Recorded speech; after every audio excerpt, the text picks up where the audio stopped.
All right, welcome to the June 2nd, 2022 Library Trustees meeting. Do we have any public participation? I don't see anyone.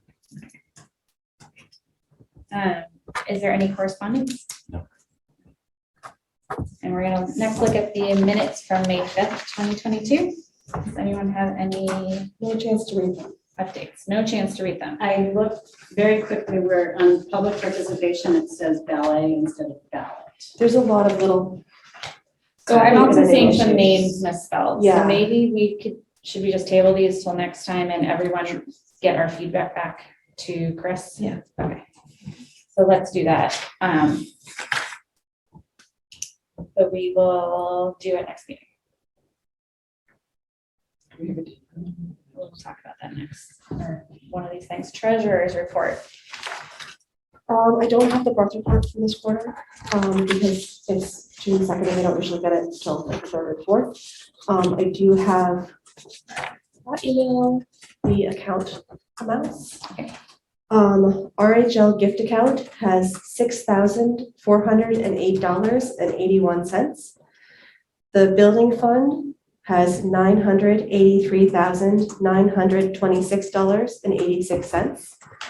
And the state grant fund has $0. If I'm reading Sean's comment correctly, then we applied whatever funds were left for that to the building project. Did I read that right? I don't understand what he said exactly.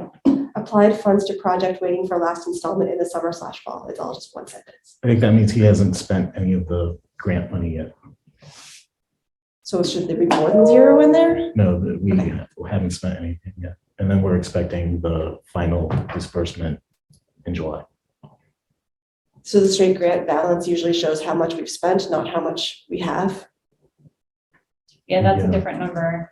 I do think we might want to clarify that with him. Go back and say X, because it might be, I think Mark was saying that they were going to start starting to do the work to, what's the word? I'm missing the word, but to pay for the building. So it could be that they pulled that out to apply toward the building closing costs, things like that, that we need to fund before we can figure out what has to be. I'll ask him to clarify. Yeah, that'd be great. Just got that this morning. Yeah, we will get back to how this is maybe not the best way of a month to get it. Can you repeat that again? Like what was that last part about? Yeah. I also have it in an email. I guess I'll say it out loud again, but it's also in an email from earlier today. State grant, $0 applied funds to project waiting for last installment in the summer/fall. I got that, but then the conversation after what? So I'm gonna get in touch with them Okay. to find out what that means. I believe that means when he said applied funds to project means they took the money out of the state grant fund and already started paying off. How I things. understood it as well. That's how I would assume, but we can clarify just to make sure that's clear. And so then there's one more installment of the grant to come, and that has not yet been applied for, or it comes after a certain benchmark. Yeah, it comes after a certain benchmark, but they told Brian that we could probably expect it this summer. Okay, so in by the end of summer, we'll have the last piece for the town. Okay. They have to do it in the new fiscal year, so their new fiscal year is July 1st. All right, so that makes sense.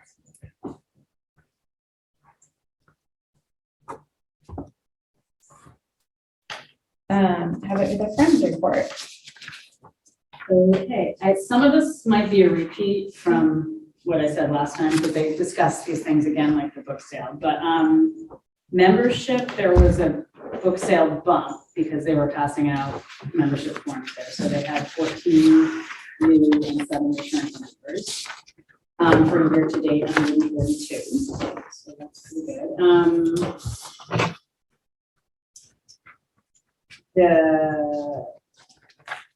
I know I talked about the numbers for the book sale before. The coffee cart they had made $18. This was the last time. So they were working on getting that up and running. Looking for a machine replacement because the machine is getting old or is not working or wasn't working. But anyway, they're looking for a new machine and trying to find the best deal where they can get that, and it might be a bundle with the coffee supplies as well. Janice was still working on returning bottles and cans, but And she seems willing to do it again next year, so I guess they're planning to do that again. But sort of redistribute and think through the volunteer and how they get more people. I think redemption was the biggest issue, is to recruit more people to redeem.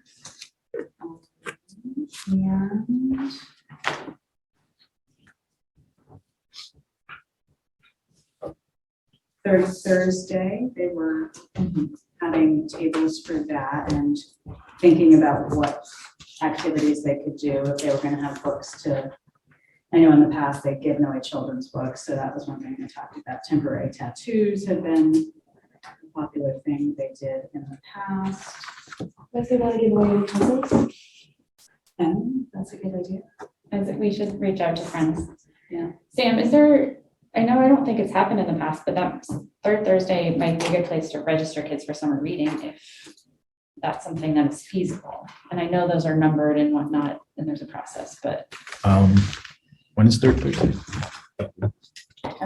Is June 16th, That's like 4 days before. the start. That's true. I forget registration hasn't opened yet. We Yeah. can hand out information. Yeah. Okay. Good point. Right, and that's about it. They typically need some helpers at the table, so, what I don't know from my discussions with Sarah is who's planning to work the table. Mhm. So if there's anyone who wants to volunteer an hour or so, that we can disperse it. Sam, are you going? Sure. I'd be happy to, it's really fun. All right, any questions about the Friends report? Feel free to ask questions, Sarah. You should have just jumped in for it. Building updates. So Mark's not here. You can probably start. Sure. So the landscape architect did come by and he took a look and he said the front plantings look very good. All new trees appear to be acclimating well. Some of the willow clumps at the top of the slope made a wire cage. 3 ferns appear to be growing in the patio plant beds. So he thinks they've been suffocated by the new mulch. So, To be honest, they weren't up before Okay. the mulch went down, so. okay. All right, so he thinks that they should be replaced. And let's see, tea shrubs in the patio plant beds are all weak and damaged and should be replaced. And the seated areas around the library are not exhibiting any evidence of germination or significant growth. So the timing, unfortunately, he came just after Cataldo came and did a reseeding of the hill and had just applied new mulch in. So, Right. but he had replaced some other things that had clearly died. So Right. what I don't know is where we are in this process with Cataldo's. Yeah, I have to speak to Brian about that because, yeah. And then a couple of hours ago, I just got a report from the HVAC engineers about the noise that's throughout the building. So his recommendation is that they replace the OBD opposable blade dampeners that were installed. So they need to be replaced because that's causing a lot of noise. He also recommends that we change the air filters because several of them are dirty. And the last point he says is that regarding there's confusion regarding ownership of this work. Filter changes are considered maintenance and not a warranty item. Maintaining and changing filters is the responsibility of the owner or the owner's service contractor. GGD reached out to the HVAC contractor who installed the system. If the owner does not have a service contractor or a town employee who is already responsible for this work, the HVAC contractor is willing to provide a price to perform the required filter change for the client. Okay. So they will come back and fix the dampeners. Yes.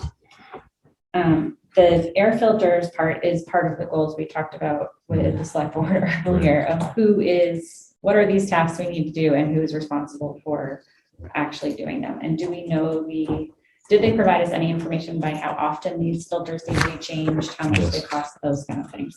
Yes, I can forward this to you. Okay, that would be Yeah, excellent. like I said, I just got it. But he says they need to be changed regularly and that the ones that are there now have to be changed like as soon as possible, basically. Ongoing, it's quarterly, and then during salaries, recommending Increasing some. policies. So as we go through, this is something that we reached out to Brian for as well, just to say what, not just the filters, we kind of figured out the filters need to be replaced and we're trying to figure out who can replace them in town, and how that will be done. So that is something we need to prioritize figuring out. I'm not sure who to go to. I will talk to Brian about who to get here to do it.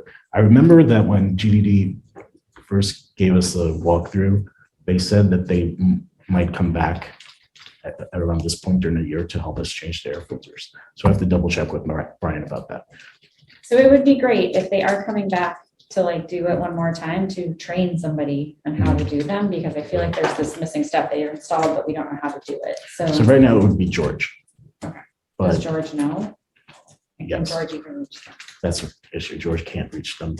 We would have to get some sort of one of those scissor things to go up. Right. The platform. Right. So George seems to know how to get one. Okay. So I don't think that's as big of an issue. It's just getting it here. It would be from the schools. So it's going to be getting it from the school to here, which apparently someone can do. It's just, I guess, timing. So I can speak to George and ask him about exactly how we go about doing that. Yeah, because we need to figure that out and figure out when hours wise, whether we can have patrons in the building, like there's a lot of parts to this we need to like sort out. And it sounds like it should be done soon, so let's prioritize that. But in terms of going back to Brian and being like, okay, we know about the air filters now. And like, which filters should we, like, we need to budget it out, but also if it's quarterly, like how many times a year, so we can budget it and then figure out how to do it. Mhm. But what are the other things that we need to be doing that we don't know about? You know, those little tasks that you just take into care and maintenance of the building. That we may not, it's not part of our normal, it's not part of your job description necessarily, but we need to figure out how to do that and do that soon. That is one of our goals we presented to the select board, so they are aware of that. But I think this is something we gotta prioritize if it's impacting the HVAC efficiency, especially given the usage. That's also coming out when we talked last time, maybe 2 times ago, to kind of revisit as a whole. Was this they came out for the noise in particular? Did they also look at just the efficiency of the settings? Was that now complete? Yes. So we're talking about the lights continuing to go on, like from the HVAC flowing, and then the lights are going on all night. And I know that's a lower load, and there was a question about the temperature settings potentially contributing to the overall cost. The usage of electricity. Right. So they did look at the temperature settings and they changed the setbacks. Apparently there were no setbacks set. So the heat is basically on 24/7. So they changed it so that I think it's from 6 to maybe 6 every day. And as far as the lighting goes, I think it's pretty much been fixed. But unless you guys have noticed it coming out. I haven't stood outside in a while. Yeah, It's also later at night. right. Exactly. So And is that impacting, because I know like the signs are making sure you close the windows, so if people are opening the windows, is that impacting the HVAC system in here? yes, it Yes. would. So is that something we need to think about down the road? If we're running at $2,000 a month. Yeah. Do you want to just make a note and table that until we talk to Brian again? Yeah, I think we need to discuss, because if, I think you and I should probably sit with Brian. I think, yeah, can we, I'm making a running list. is it even possible to get in a room with Brian, you, Wendy, myself, and Mark, Yeah, sure. given his history, just to, Yeah, I'll reach out to Brian and try to get back. What one would work for you guys? after school. During school on Friday afternoon. Fridays, yeah, Fridays are pretty good if you stay available. Fridays? I'll reach out to him. Okay. If not, at least a call or something so we can put our heads together, ask, but you have a running list of questions, right? I have a running list starting from Mark, and I think that I definitely want to keep Mark involved and do that, but I'm almost wondering if an initial meeting may make sense without Mark, so that we can just get up to speed educated wise. Like, I feel like when Mark's there, he's starting from a different platform Yes. than we are. And Brian's talking to him as if we all As if we all know know. everything. Yes. Right, so like, I feel like it may make more sense to just start at the very lower level, you know, saying we need to know what you need to be asking to be able to move forward. Would be my 2 cents. I think that's a good idea. And then pull It it, feeds into the also figuring out the budget and how to maintain. exactly. So, But like a maintenance binder, like I'm viewing it like, you know, when we had my first house, it was like, you have to flush the septic tanks off and you have to do this and you have to do these things. And this is the routine pieces. And I feel like that's what's kind of missing. and as I've walked around and done other things, like I did the walk around with Cataldo's to talk about reseeding and there were things like the rose bushes, they spread. So we need yearly gardening things and weeding and stuff, and that's gonna, Cataldo came through and when he reseeded, they redid the mulch and everything, but again, that is a job that maybe we could hire one of the EHS tax people to do if there's someone who's interested in gardening and whatever to maintain, but that's a task that didn't hit my radar until we did the walk around. There's some other things that keep, as I walk around with people, I'm like, okay, yeah, this is on there too. So yeah, compiling everyone's, I think going in List. without the expertise may have a benefit, but then pulling Mark in to cull through that list might be more helpful.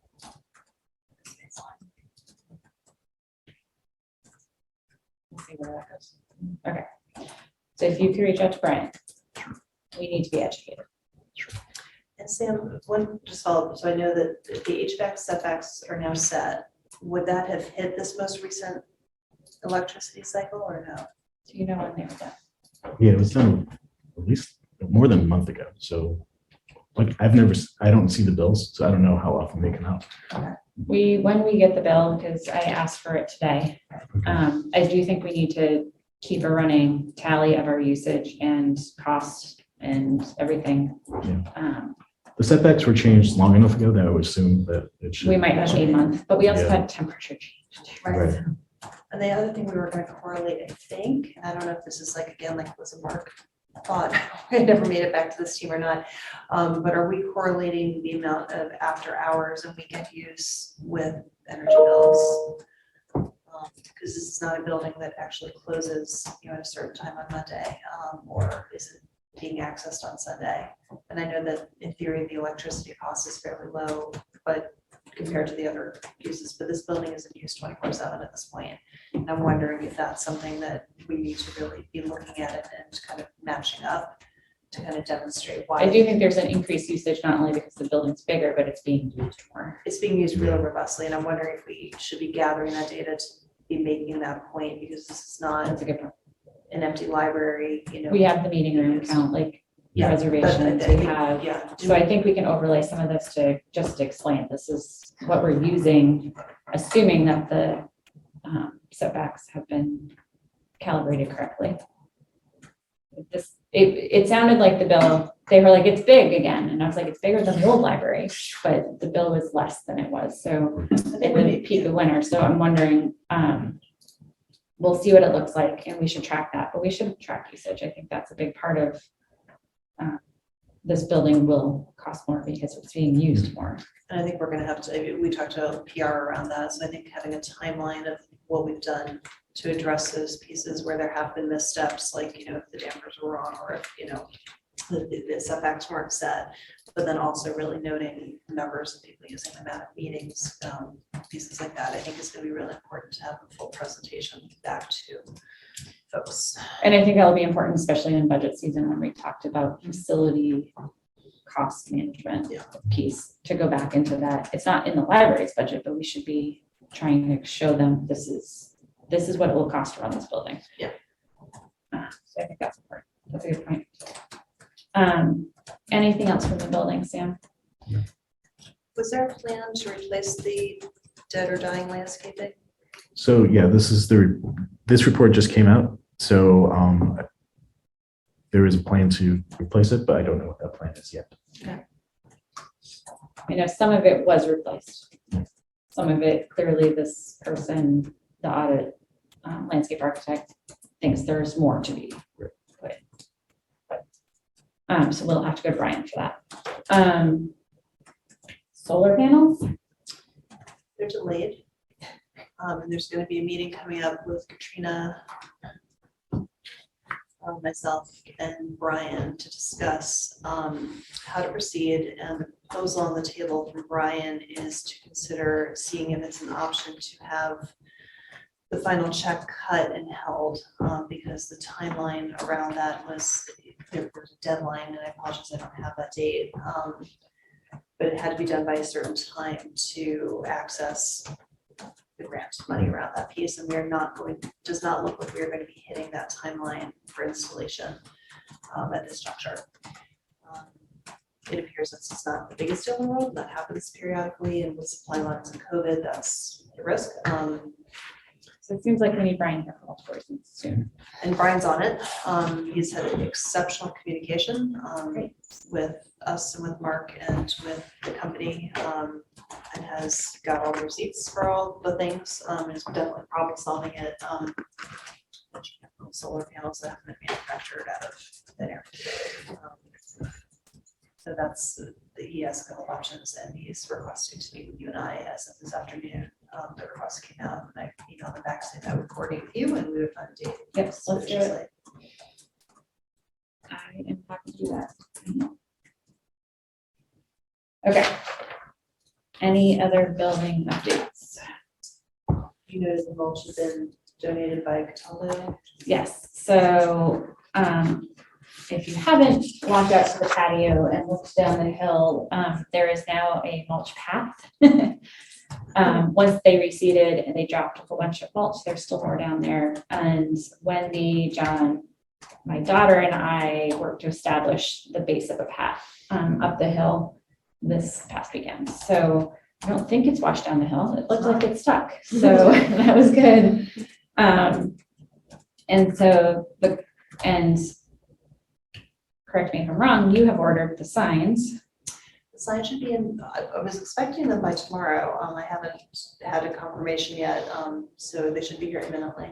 Okay, so we should be able to put the signs up to say, stay off the newly seeded hill. Please use the path, like trying to do. And then I think we had talked as we were laying mulch down about taking pictures, sharing it on the email, website, and social media, just to educate people of like, we're trying to establish a wildflower field, can you please use the path? Instead of walking different cow paths. So once those are in place, hopefully you can get them up and people starting to notice that it's there for a reason. But yeah, mulch was here. And like I said, Cataldo came, and I wasn't expecting the gardens to be cleaned up and mulched in the front and the patio as well. So that was a nice, and like a tree was replaced up the top of the hill. There were some things they had done and fixed them. So some of the work was done, which was great. So I'm very grateful for Cataldo and his extra seeding and mulch help. And I don't think I have a specific building update other than what we just talked about. So should we do trustee updates now? Start, you want to go? Sure. Actually, first I have an update from Sean already. Apparently he's still working. So it is what we had thought, which is that they applied the grant funds from the state project to the capital project account. Okay. So that's why it's zeroed out, and we're scheduled to get another $1 million plus the next fiscal year. And he will let us know when that comes. Great. Yeah, so that's that update there. Okay, I have, I worked with Sam to get the policies that we updated onto the library website. Thank you. You're welcome, and I cleaned it up a little bit, and I was on the call with the school admins with Katrina and Sam to talk about our collaboration. I also created the library database spreadsheet to share, because at the meeting, they're kind of talking about how they didn't know that we had all these databases and how it's a little bit hard to find what they're looking for on the library website itself. So we have now a Google Doc that has everything in it. And you also, Sam made some updates on the, I found a few little things and Sam made those updates as well. So, Great. Yeah.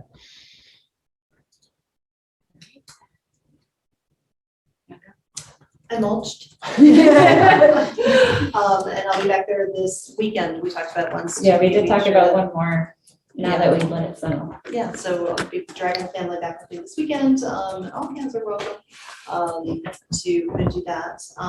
The signs were ordered and we came in just under budget for that, and we'll be scattering those around. I appreciate the trustee board feedback on those, so thank you for that. I wrote thank yous to Sue Harvey and the NHS for their support for the book sale, and dropped those off with Ms. Harvey. And then went slightly rogue and reached out. I have a friend at my agency who is also a new trustee down in the southern region of Massachusetts, and she's in the early stages of trying to secure a new library. And it just kind of floated, would you ever be interested if we did a virtual or in-person kind of trustee to trustee brainstorm session, get to know you kind of thing like that. And she said she would be very interested in that. And she reached out to a trustee friend of hers who's on the North Shore. So when we had talked about doing that as a group at some point, it sounds like that has some teeth if we ever want to consider that for the fall. Mary, do you have any updates? You met with friends. I did, so I went to the Friends meeting, and I think I was done returning any bottles and cans. I think I finished that at the last meeting. Yeah, no, just crazy trying to survive the end of the school year. That's It is insane right now. Welcome, Sarah. Welcome to the board. So your update is you've been elected. Yay. Anything you want to share with her?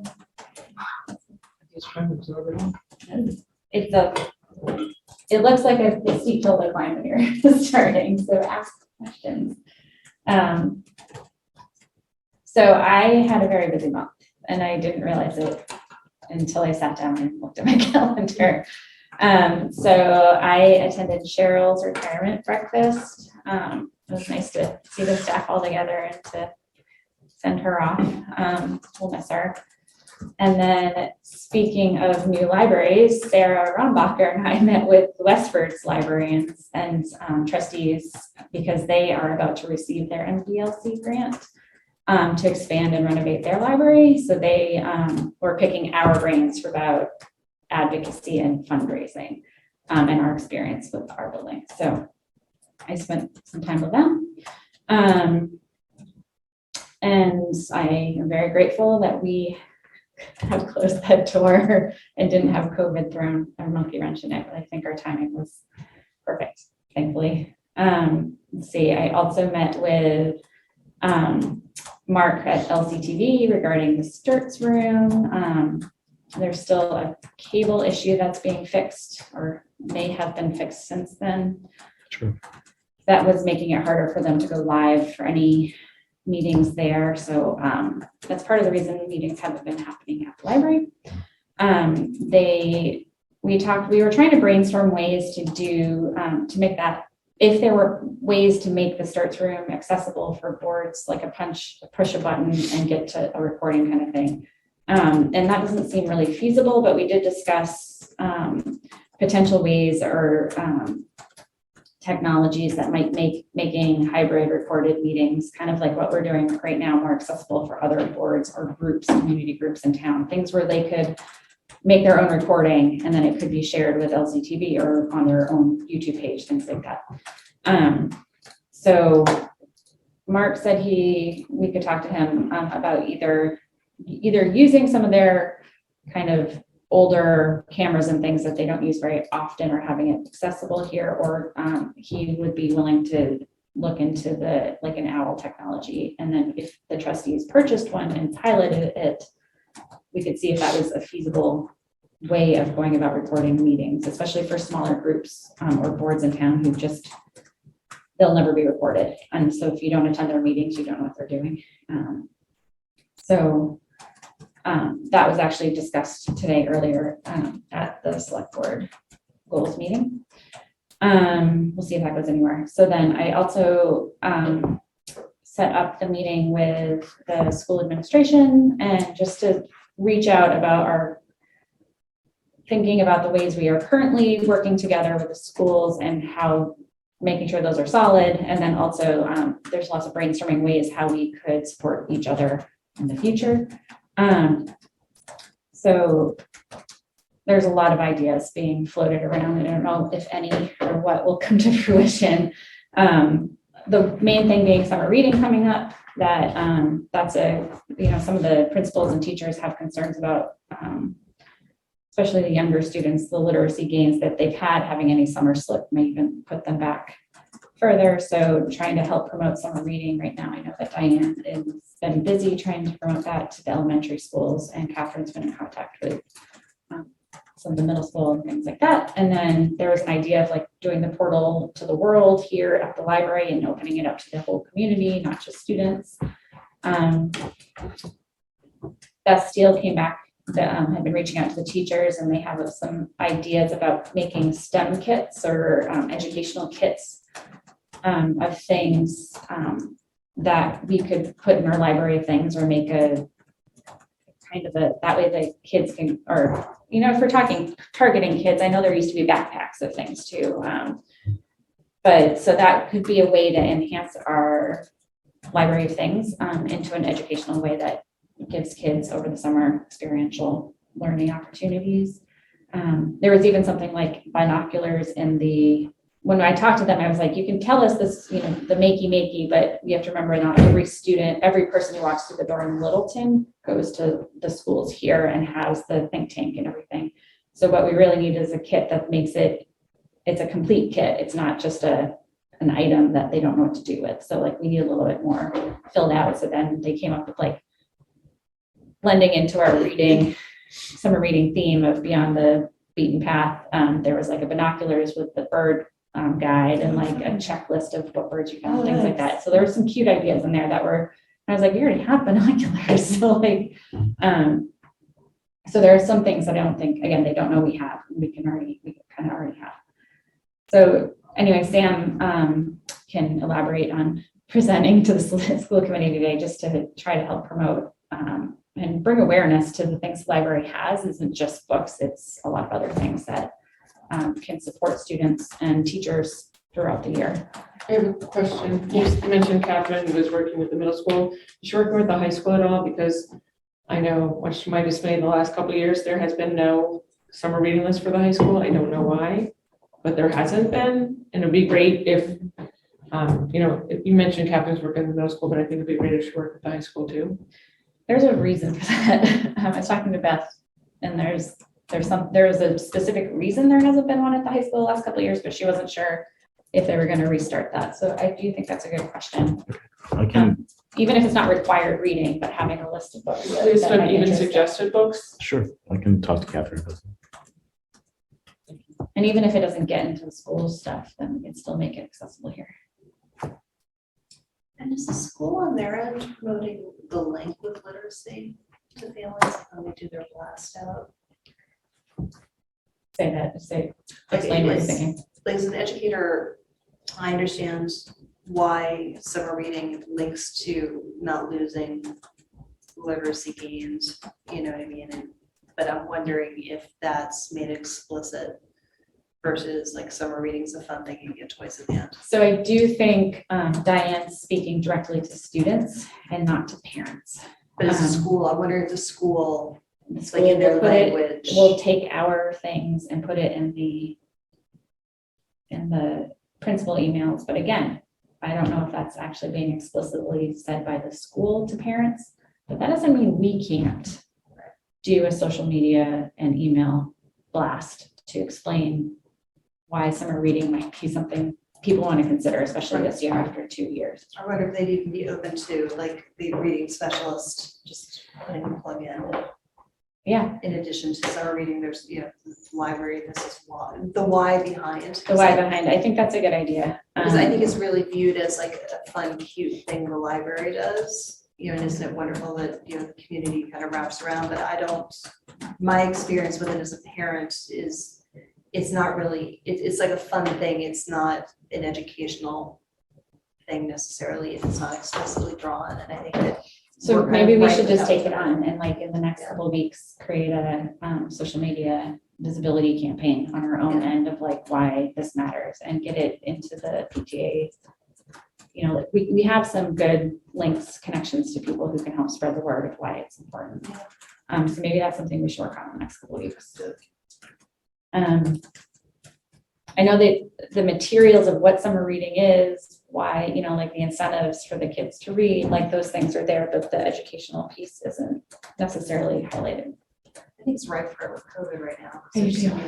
Scores And it's not just the literacy piece. We have programming for social interaction and 100%. safe space for kids to come and be, in public places, so. But I think that, Diane, definitely always, like that's a piece, come and be with your friends, and come and interact, and come and I feel like that's all covered, but the literacy piece, I think is not always. I don't think it hurts to do it all. Like, if we're gonna do a social media, email, whatever blast of like, why join summer reading? Why I had signed my kid up for summer reading. I think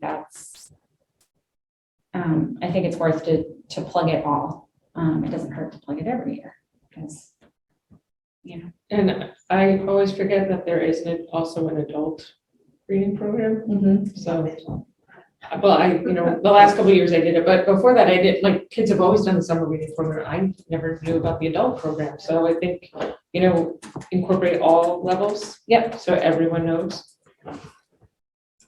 Yeah, I think this part of the advocacy thing, I think we could put something together easily. Or find helpers who can. Sam, do you have any stats or anything about that? At your fingertips? I know ALA has had some stuff. Yeah, ALA has stuff. I don't know it off the top of my head. Yeah. We can do some research for you. All right. So the other part with that was that the schools actually have people who are trained in things that are willing to come help the staff. So one of them being the synchronous hybrid programming, like in person and people at home at the same time. That would be one area they'd be willing, if you want to reach out and ask for help teaching, they'd be willing about. The other one is the STEM equipment. I was at the parent workshop thing with Julie Ward was like, yeah, we'll come help. Like they were like, wait, I want to do that. Like they got really excited about the idea that they could help teach the librarians how to use the equipment that you may not already know how to use. And then that could be programming outside of the school for other things. So there's a lot of energy there. We just have to find the right person and pace it, I think, so it's not overwhelming you all at the same time. And so I also met with Amy Green, who's our town's conservation agent. She and I and Mark did a walk around and to looking at the plantings and talked about signage potentials. She has a bundle of energy and ideas with no time to execute.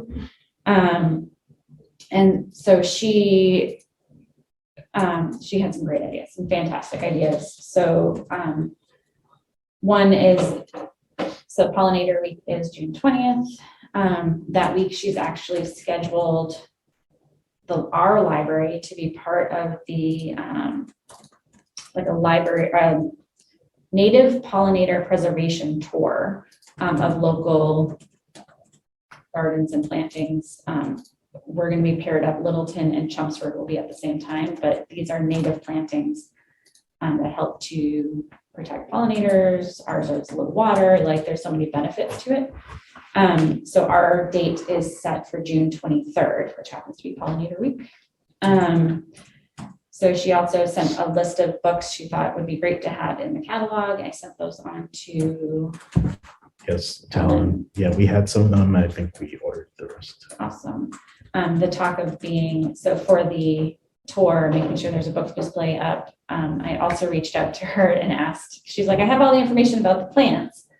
And then, maybe we should create a web page on our own library's page to be like, these are the plants and why we planted them, like an information page. Like we've talked about putting the information about the portrait people, like it's a place to keep pointing them to. But what I didn't want was for people who are coming here to look at the gardens to then come in and ask the staff, what are the things outside, and not have the answers. So she started to compile that for us. So we'll have to maybe we can use one of the signboards or something and make a display so that people can see that it's there and minimize the impact on the staff answering questions they may not have the facility to answer. So that's coming. And then she was wondering if we could buy, one idea for the library of things is getting a weed wrench, because what they are doing is trying to train what they're calling the weed warriors, so volunteers to help pull invasives in various, either your own backyard or borrowing it and going into conservation lands, things like that. They have one, like she has one, but it's not accessible whenever someone's like, I have time. So one idea was to say, can we put this weed wrench in our library of things and have it accessible to do that? It's about $200. So Which probably depends on which one you get, right? Did she send a specific one? she sent us. Okay, so I'm just Googling now. There's some other choices, but that's, if she said it's probably the She best had a one. very specific one Okay. for the kind of invasives that are in our area. So again, I didn't say that we would jump on it right away. I think she would love for us to jump on it right away so that it's accessible, and that multiple people could go with hers and another one and go pull at the same time too. But this is something, as we're budgeting, as we discuss budgets, this kind of thing would be a good collaborative thing. It is rather large and it can't just be stored behind the cert desk. So it might be like store it downstairs and have to come get it when the time comes. And we'll have to talk about cleaning it. And then one thing we have been doing is she's been creating these informational slides on a monthly basis. Like last month was wetlands month, this month's pollinators, so to put on our digital. So we have to talk about that some more too. That is a policy discussion Yeah. for the next meeting. Yeah. I think. I just asked Sam to do it, but it is something we need to actually put in our policies. Yeah. So, and there was more, and like I will let you finish because you did all of it too. So like the select board thing and the goal meeting and all that stuff too. But we're gonna go to Sam's report now. All right, so for fiscal year 23, we budgeted a 30-hour per week library tech position. And so originally my plan was, before I knew Cheryl was retiring, was to basically offer it among the 4 library techs we currently have and try to figure out from there. But then Cheryl retired, so that opened up a library technician position. So I decided to just post it as a 30-hour position with the understanding that the 30 hours wouldn't start until a month from now. And so we had 6 candidates apply. And out of those 6, we had 3 internal candidates that we interviewed. And I ended up giving the position to Julie Beat. And so she's accepted. I've talked to HR about it, and they're working on the paperwork to get that going. And I also sent HR. So now we have to backfill because Julie B, we still have Cheryl's empty position technically. So I have sent that information to HR to have a new library tech position that's not benefited and only 19 hours posted. So hopefully HR will have that out soon. And then I'm anticipating that some of the library assistants on staff will most likely apply for that. And if I end up giving it to one of them, then I'll have to backfill for a library assistant. And we also budgeted for a brand new library assistant in the next fiscal year. So if that does end up happening, where I end up giving it to one of the library assistants, I'll just post the position for 2 library assistants. So yeah, so it's great. If you see Julie, congratulate her. She's very happy. She's been here for about 10 years, and I've unfortunately had to pass her over for other positions in the past that she's applied for. So this was really great. Staff performance reviews. Tomorrow's the last day for them to submit them to me, and I'm going to begin doing the in-person reviews with them next week and the week after that. This month I attended 2 online webinars between MBLC and the Perkins School for the Blind. One was on inclusive language when creating marketing for the blind, and another was on testing websites for accessibility. So I will be using those to review our current marketing and our Great. website. That's awesome. And today, as Katrina mentioned, we met with the select board and we gave them our fiscal year 23 goals for next year. We talked about how we want to work on the new Access for All LSDA grant and purchasing technology and doing programs for the visually and hearing impaired. We also talked about how we want to collaborate with other town departments and increase our social media and website presence and maybe do some changes there. And we talked about the need for a facilities manager and how we don't want our building to go the way of some other new buildings in town. And so just creating a budget for what that will look like in the future if we do have to replace certain systems or HVAC systems. And then we just came from a meeting with the school committee where we talked about how we collaborate with the schools, and we talked about summer reading and how that's coming up soon, how students can apply for that, register for that. Statistics, we're doing pretty well. We're doing the best we've done in years.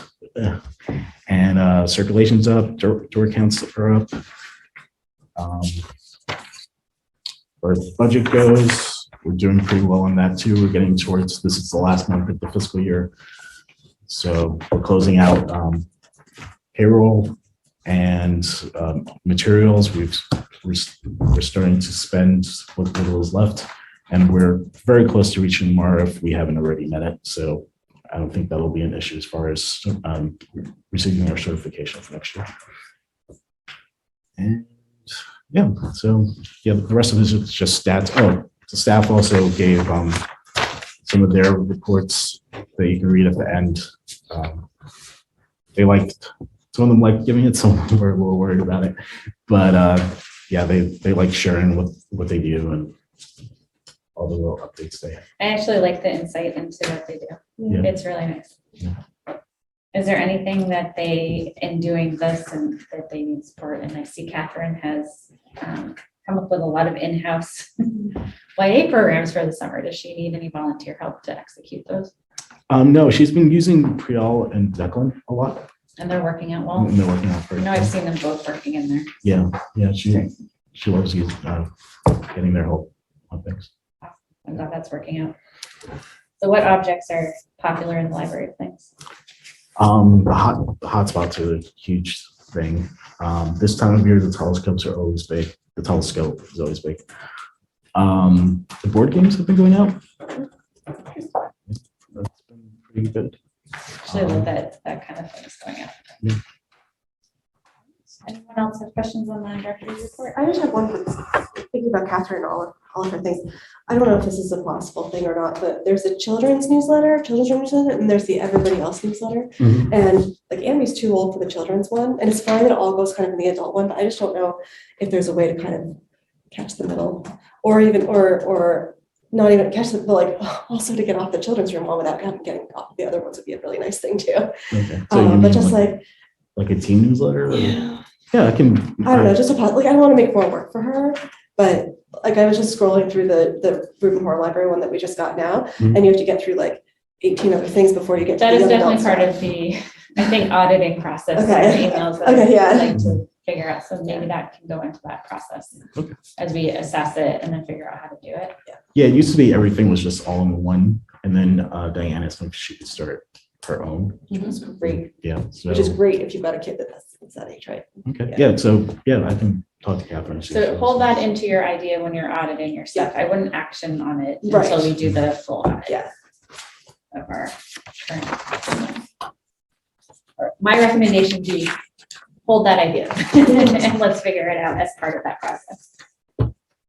All right, so speaking of old business, let's talk scan school. Well, that fits into this, what was just asked. So what you have in front of you is the review process for SAM, which we've cleaned up, I think, at this point. Yeah. And this is what's going to be signed eventually and submitted. But what we need to do tonight is turn to the performance objective planning for next year, which is on page 7. And at this point, we need to set Sam's performance objectives so that we can sign off on his review for the town. And in doing so, we talked last week about some kind of grouping, or last week, feels like last week, last month, about trying to work on some advocacy, looking at the way we are, and these are the same goals we pushed out to the select board today. So looking at evaluating what we currently do for publicizing our library services programs, the ways we serve people in town, and seeing if those could be improved. So that's like the emails, the websites, the social media, things like that. Another goal was to increase our collaborations among cross-department groups, not only in town or community groups, and take a stock of what we currently do, and then also see where we can improve that. I think those, and then finishing up buildings and things like that. But so what we have in front of us is, these were some goals that Sam actually came up with, and we helped tweak, or Wendy and I helped tweak. And actually, you all provided feedback on this except for Sarah. She wasn't a trustee at the time. So everyone looked at this and gave us feedback as part of the SAM review process. And then we took it and to try to really formalize it. So should we go them goal by goal? And because at this point, these need to be finalized so we know what SAM needs to do for the year. Anyone have thoughts or comments on the process for going through this? Okay. So the first goal we currently have is increasing the frequency and quality of communications with library staff and trustees. So this got back into the just improve our communications and how we're working together. This is one of those things that came up in the staff survey.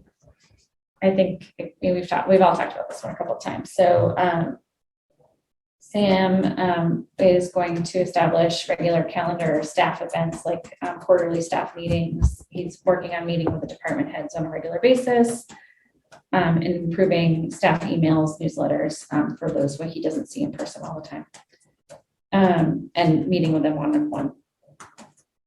And then he's going to share that information with us, report back to us by the September 2022 meeting. Is everyone okay with that timeline and goal?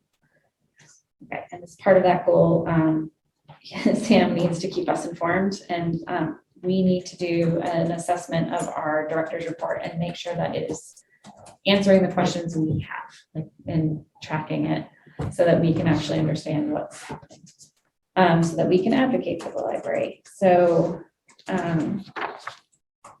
including, we had some questions about programs, costs, funding, participants, things like that. So Sam's going to look at that and we'll discuss in the October meeting. You're good with that? Mm-hmm. Okay. So the second goal being to evaluate and improve how the library publicizes our services and programs. So some community outreach.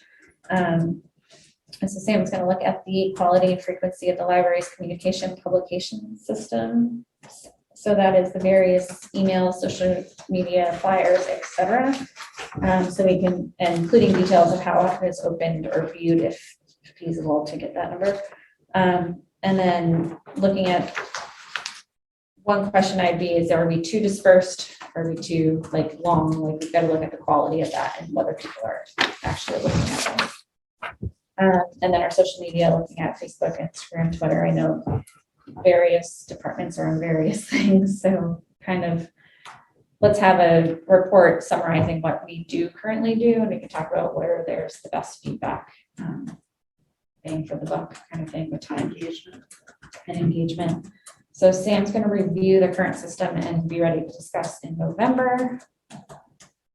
And then he's also going to look at whether, how we can increase the publicizing of our programs across town, departmental publications like the town website, community calendar. They seem to be trying to improve on the town website. That would be a great place, but also promoting it with like, I don't know, COA broadcasters and the school's principals, emails, things like that.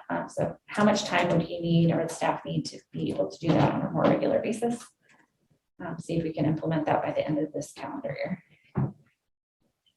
The third goal being to review our cross-department collaborations and increase those collaborations opportunities with other town departments. So he's going to summarize what we currently do with all the departments, including frequency or time of year, and the type of communication we use with these people. And so he's going to currently just list all the ones that we currently have for October. And then he's going to also establish how new collaborations might be initiated and handed off and how that will work within the library. So it's one thing if trustee has idea and then or within a conversation with someone, then an idea comes up, then we need to be able to hand it off in a way that Sam can manage or have feedback on.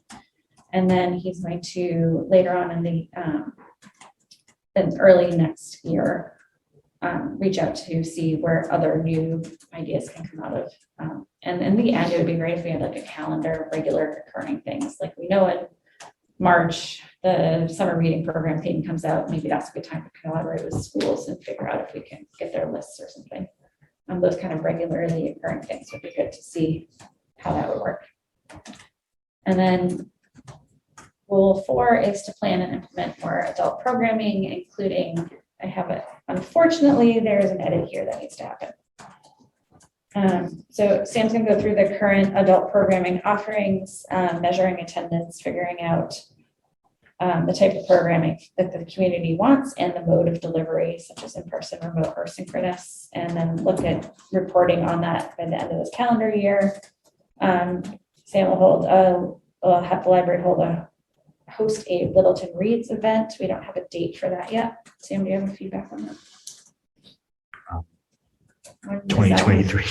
Is there a typical time of year? I agree, 2023. We haven't done it with Littleton Reads since I think the first year I was here. Okay, So I don't even you don't remember. Can you look? It was really wonderful. Yeah. Yeah, we read the art portion. Do you remember the Age of Era? It was really good. Yeah, Yeah. I don't I remember. did not participate. So sometime in 2023, before the end of the fiscal year, because then you can be your goal. Or even at least set it up. We said you would organize it. So. And then Sam's going to use that grant to help develop and host programming in conjunction with the Disability Commission and COA and other groups. So you got to get those on the calendar. Is there a deadline for that? Yeah, I have to spend some of the money by October, and then the rest carries over. It's a 2-year grant, so we have until the next fiscal year to spend the rest of it. So to July or June? July 2020. What does LSTA stand for? Libraries and Science and Technology Act. Okay, is it a state thing? Yeah. Okay. It looks like we need to make some edits to this. So we'll hand those off before you sign off. And then the 5th goal is that I think with the anticipation of some retirements that are going to happen or staff turnover in general, that I think this is a really good time for us to look at Sam's going to go through all the job descriptions and just make sure that they're to check for redundancies or streamline them to better fit not only what the staff's role should be, but also where in the library they might be. Like it might be that some of these roles don't work for how they work in the library too. So the current library. So Sam's going to work on getting all of those staff descriptions and figuring out what the library needs now and also in the future. And then as part of that is to create a 3-year staffing plan as best he can, anticipating like when this person retires, this is the kind of role I need filled. That kind of best forecasting possible. The idea being that if we if Sam's like, I'm gonna need another staff member in this year, we should start setting the groundwork earlier than budget season, because we need to advocate for that, if that's the case. I don't know if we need to be nitpicky, but I think in line two, like, for me, it's updates should be made based on current and projected library needs and trends. Because I think one of the things that I took away from Sam was a misunderstanding is that the current job descriptions are based on the current exceptional staff kind of saying, this is what I do, versus taking a step back and pretending none of the staff exists, and looking at it from management, this is what I need Yeah. this position to do. So pretending the people don't exist. So I think it's important to pick the people's brains, because they've been here for such a long time and they're exceptional at what they do. However, if they didn't exist anymore, what do we need the position, not the person, to do? And I think that's really important, Yeah. especially. They all basically wrote their own job descriptions. Yeah, too. how they Yeah. how it came to be was that they wrote what they did. And I think that needs to go away. And I agree, I don't think it serves the library in the long run. And I'm sure, what I don't want is our staff to feel like we're taking things away from them either. So like, there is a bit of emotional transition like up here, but what we need for the library in terms to advocate to the town is that these descriptions fit what we need now and projected to the future. Exactly. And I do like the adding projected in there. Can you add what you want on there, and I'll leave that with Sam and I can come back. So I don't know if you heard more, I can send more if you want. I don't know if this is a part of it, if this is included or not included, in like communication and 3-year staffing plan, but, the part about you have these people, if you know they're gonna retire, making sure that they, like, you facilitating it so they transfer their information to somebody, whether it's you in the meantime or whoever's been taking their Yeah, role. I've already spoken to some of them about that. Yeah, there are, there's a lot of institutional knowledge among a number of your staff that Yeah. they do things without realizing they're doing things Yeah. that the next person won't know. That was also brought up today at that select board meeting where everybody was saying they need to train Yeah, Yeah, everyone. it is a common theme in town. It's not just, library. It was surprising. Library's goals were very aligned with others, needing more communication, needing more publicity, needing more staff training hours, like. More staff. More staff is for everyone. For us, it would be a great facilities manager would be great. Which Ed liked. Ed was definitely Sam was sitting next to me, just got a pat on the back from Ed. For being, his plug.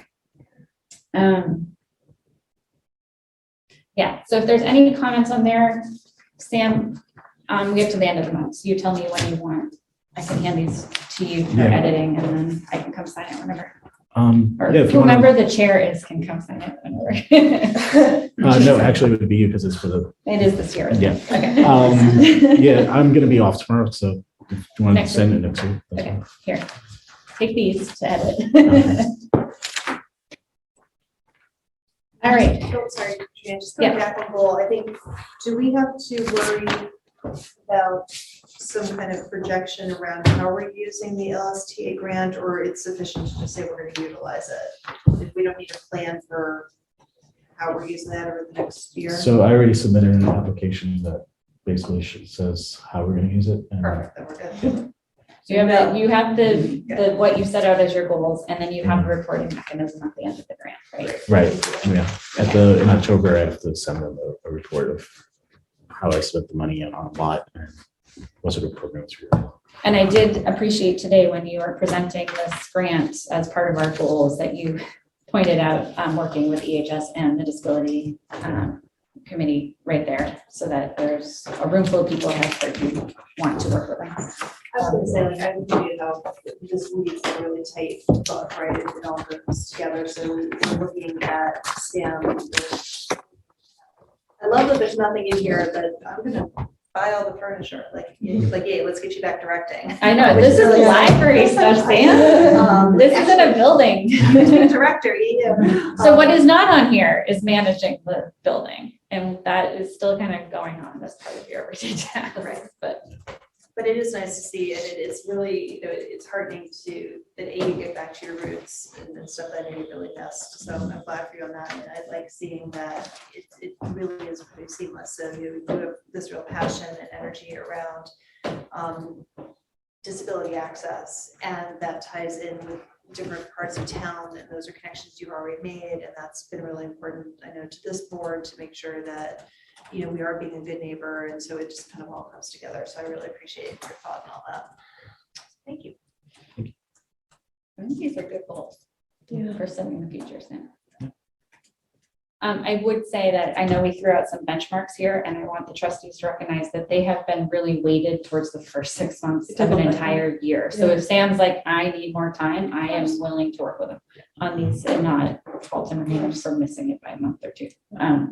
But I do want to see progress, which is, I think a lot of these, unfortunately, a lot of these, you need to start multiple things in them because they build on each other. So we'll work it out. All right.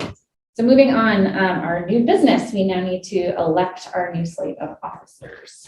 So currently we have a chair, treasurer, clerk, friendly liaison. And we've had a building update for years now. And then until this building is technically closed out, I think it's still a useful role. So does anyone, do we want to just go position by position, or do we want to just discuss? I did talk to Chris. She's happy to be clerk. Again, unless somebody else wants it. So she's unable to be here today. So anyone have thoughts of how to vote? What are these again? Chair, treasurer, clerk, friends liaison, and throwing in someone who's going to be kind of like a building liaison right now. Katrina, how do you feel about being chair for another year? No, just like asking about, not before, I feel like I just got my feet under me being chair. So if somebody is like, I want to be chair, then I, by all means, be chair. I don't need to be tied. I actually think it would be a disservice though, if I continued to be chair I'm also up for election next year. So who knows, but what I don't want us as a board to do is to get in the point where we have one person be chair for 16 years, because I think that does the library a disservice in the end. Not that Mark did a terrible job at all, but I do think sharing the roles gives you a different perspective of the job. Does that make sense? I think that because it's been such a transition, I would like to see you stay chair through, we've gotten through so many things, and as you said, you just I feel like you all the things you just I would love to see you be chair for another year. I think you're doing a great job, and also now you have the most knowledge. So Sam, we were talking about with the staff, if you have an idea, if somebody else has an idea that maybe they would want to take it on next year, then you could start transitioning information over the course of the year. But at the moment, I think that I would like to nominate you. I will say, I think all of you can do it. I have no doubt that anyone on this board can step in the chair. I would have to agree with Kimberly, and I think that I've been with you with some of the data dumps from Mark, and I think that we're still in terms of, a board, there's so much information that's still being handed off, and I think you're holding a lot of it right now. So I think that even if someone else jumped in, I'm not going to let anyone else be really upfront about that. Sarah, you want it? I think it honestly, it would also be kind of what we've experienced, where you've been the chair with Mark in your ear and haven't, you know what I mean? He's still in my ear. Right, but if Kimberly became it, Kimberly would be looking at you Yeah. to kind of do that. So I would like to see you can kind of continue to take those steps and see where you actually take it without Mark sitting right next to you. And I think that would be really exciting for me. I am fine with being chair for one more year. And then I do think a perpetual chair, actually 2 years is probably a good. No, 2 more. 2 more years. Okay. 2-year term. Because I think the other thing too is that the three of us are still kind of new. I feel like I know half the board is brand new. Yeah. And I'm actually not that old. Yeah. So, Of course, Sam. All right, I'm going to officially nominate Katrina Happer to be chair. Second. Do you do this? All in favor? Aye. Right. All right, so we have treasurer. Do we have to vote for each one, or can we just? Oh, we could do a slate if we can, as long as we agree we can do a slate. So Kimberly, the same question to you about. I'm still fine with being treasurer, unless anybody else wants to be. Again, I'm excited. for the very same I know. reasons of like. Yeah, I'm excited about getting the budget going for us and stuff like that, so. Well, I feel like you for the same thing, you just started getting your Do you feet. feel like I just feel like I'm just trying to understand like how to read the Barnes report, so, yeah. And the same thing for, as I look at, and I would love for you to educate us on how to do these things, because the same thing, sometimes I get myself confused with the director's report for the end of the year. So these kind of things would be between the two of you. I want to make sure I'm reading it correctly. Does that make sense? Okay, so clerk, Chris said she was willing. Anyone else really want? Okay. Mira, how do you feel about friends? I'm happy to keep doing Friends, So unless anybody wants to. I have been doing it for a long time, and I'm happy to keep doing it. I feel like it suits my capabilities. it suits your interest too, I think. Yeah. Okay, we're not leaving the building. Thank you. 'Cause I am going to tell you that it's not involved. with Wendy, you have already stepped into this. I can see it like happening. I would actually argue we might need multiple. Well, so Yeah. I was gonna suggest, I'm happy to do the building because I feel like I'm way steep. But You are. I just want to be real, like, I think that some of the commitments and when they meet in the building, I can't commit to going to. So I don't know That's if a good there's any other flexibility or if Sarah. I would think- wanna I think the partner with building- me. Has to have flexibility, and multiple of us need to be able to step in. Right, so I don't know if you want to jump into this mud pool with me, as a co-building or just as a backup, I would love the lifeline. And in terms of Lifeline, you have multiple of I us know, who I can step in Right. when needed. No, Now we just need to make sure we have. have the details. No, everyone's been fantastic, but I think it's been helpful for me to be like a point to kind of get most of the emails, and then kind of scream help, like Yeah. when I need it. So I'm happy to do that piece. Please keep Yeah. going. All right, that would be my recommendation as well. Sarah, we do not need to assign you a solid role at the moment, but I would greatly encourage you to jump into learning beside someone. I didn't have a role all this year. It's a lot to learn. And now I'm building, so look how that worked out. I know this is your first day, but like of the different roles, like if you were to look at doing one in a year, what kind of thing interests you? I think friends, please, Okay. eventually. I'm not gonna take it away. And to be honest, I can also see you picking up some of these discussions for collaborations, things like that, where Sam needs a trustee back up. Yeah.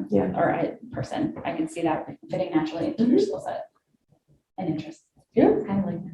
We do need that advocacy role, so friends is like our natural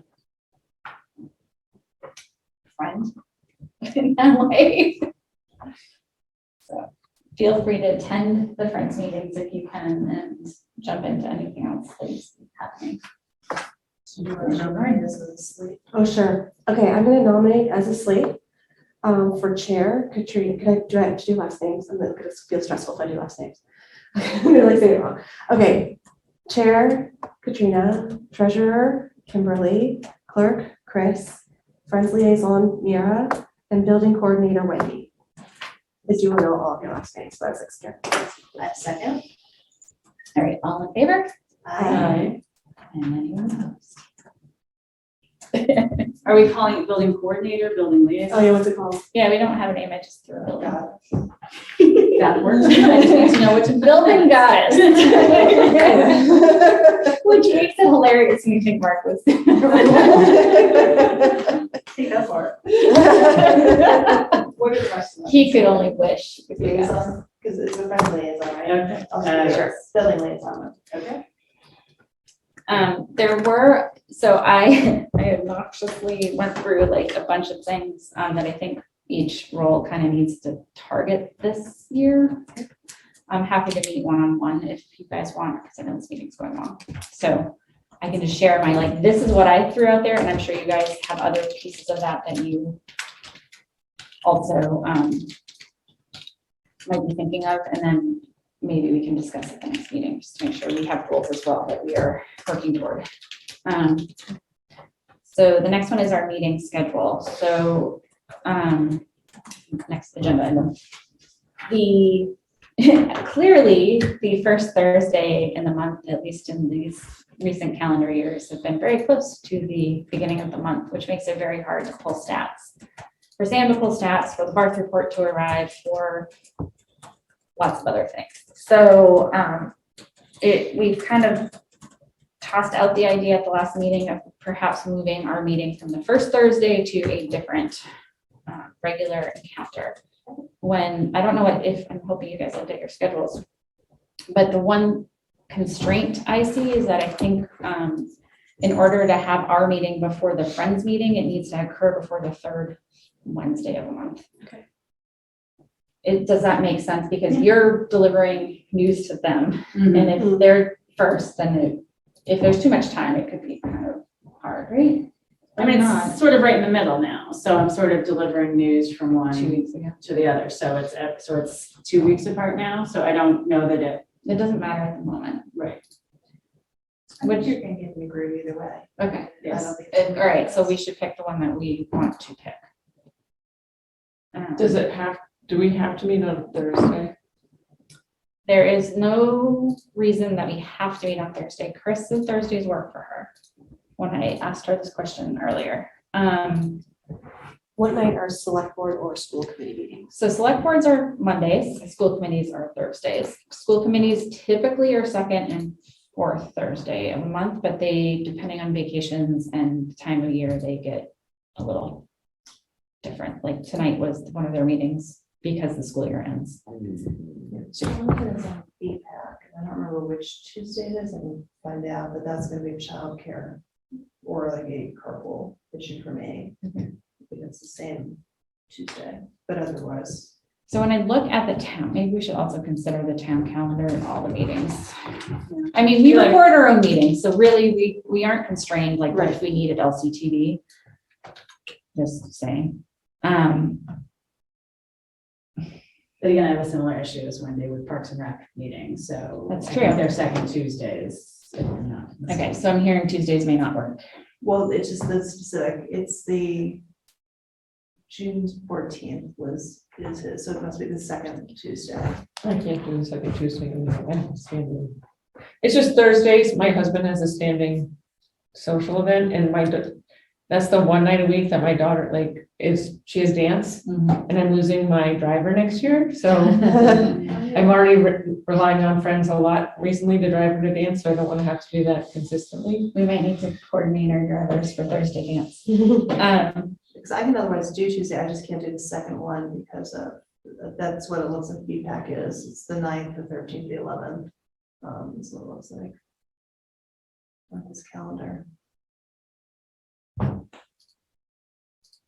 Shockingly, I don't have any late night else. I can do all of the days. So Sam, what days are you available? I would, Like I said, Friday's probly out. Like, Yeah. can we just not? That's Friday is absolutely out. We're meeting, right? I mean, does it have to be like here? Kidding. As long as it's open to the public. yeah, it doesn't matter. As long as it's not. Are we even open to the public right now, the doors? No, we're closed right now.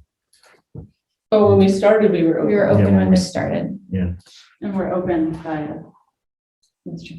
Because you're not gonna- I didn't think of that.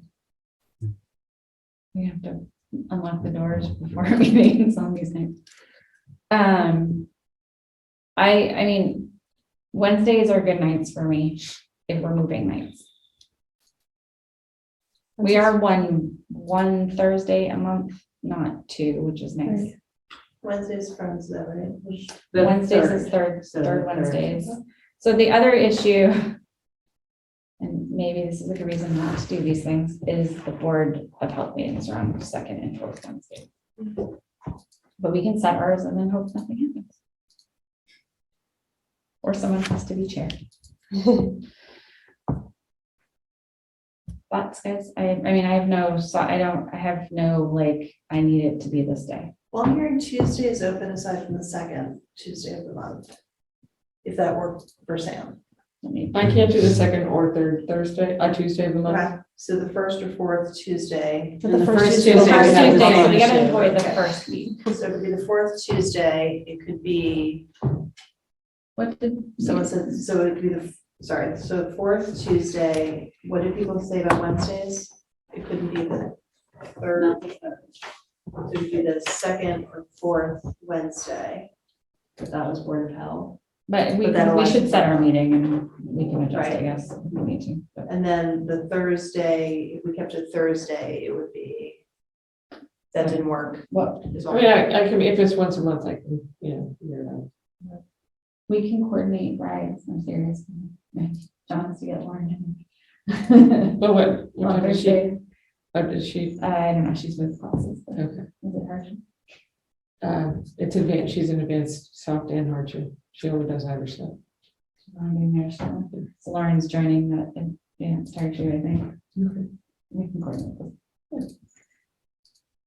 Or we can find the first, or, so if we want to try Thursdays, that's it. I know Chris said Thursdays work for her.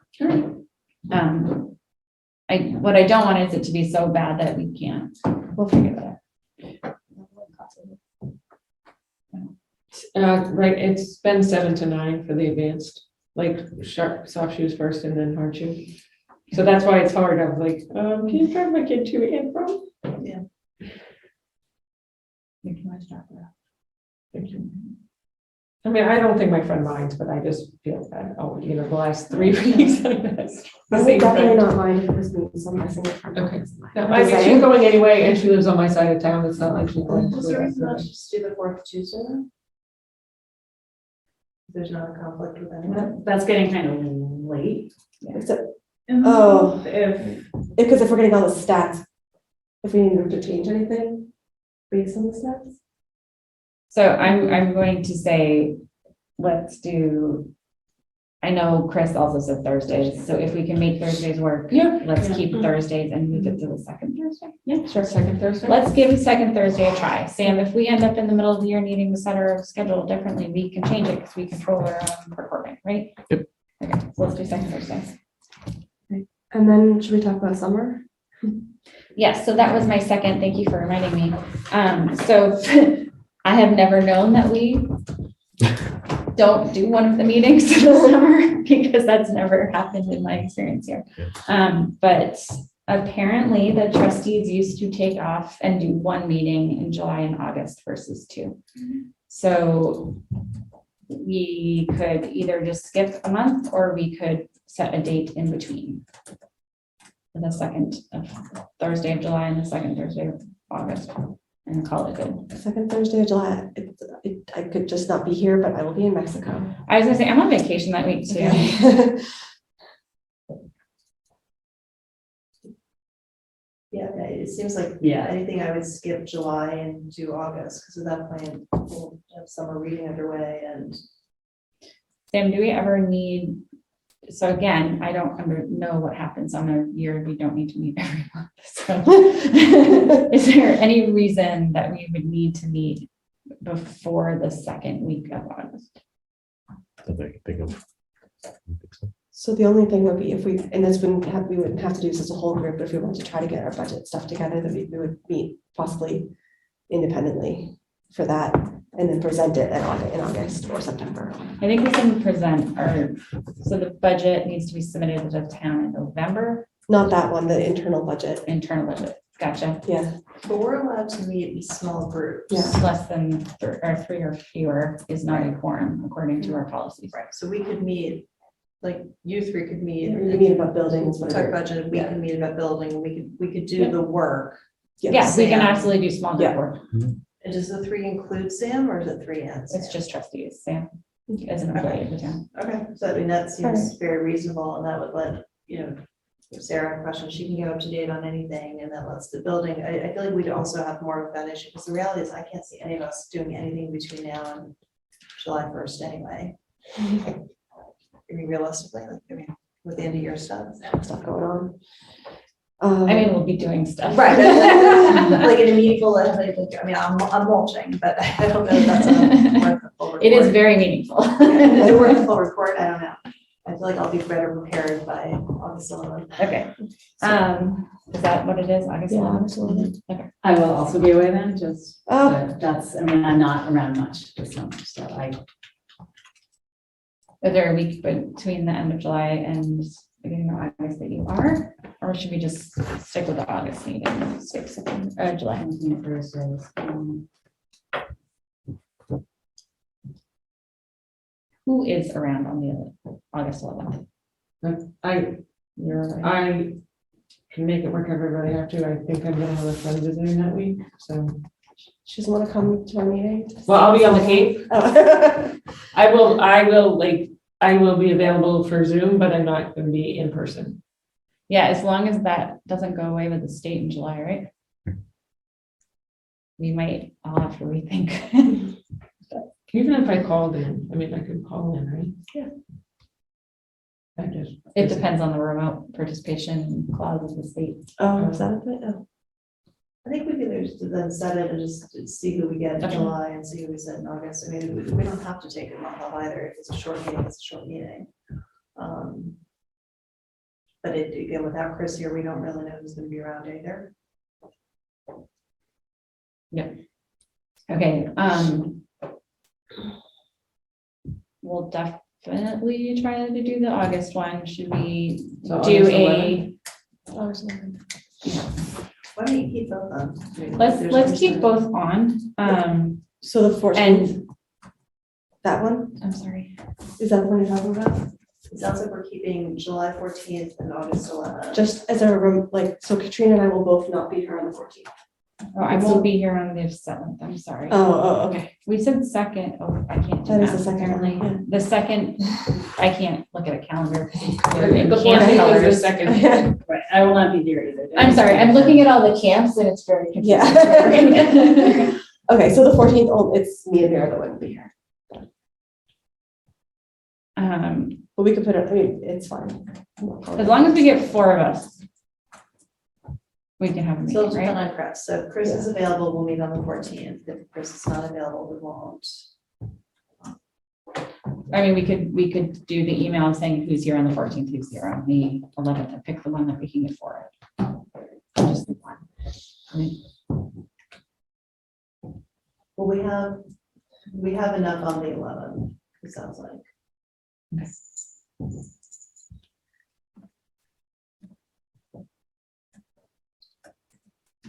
okay. I can ask her later if you want to, or if you want to send an email. I was gonna try to text her, but. No, let's, so if we think we can do the August 11th, let's definitely set that one. Question would be, the backup would be the July one if we can't do. We're skipping a month. Out of curiosity, oh no, you're gone the 7th, that's right. So like, well, curiosity, the 7th at least is like 7 days into the month, so we'd likely get the Barth by then, but. Well, you guys can work meeting without me. It's fine. All right, let's hold the 14th, but I'll do a email just to get replies from all of us about the 14th. So right now we're holding the July 14th and August 11th. And then we'll see which one has 4 of us. And going forward, starting in September anyway, second Thursday of the month. Yeah. Which would be September 8th. I'm gonna be very confused. So Sam, please keep us in line.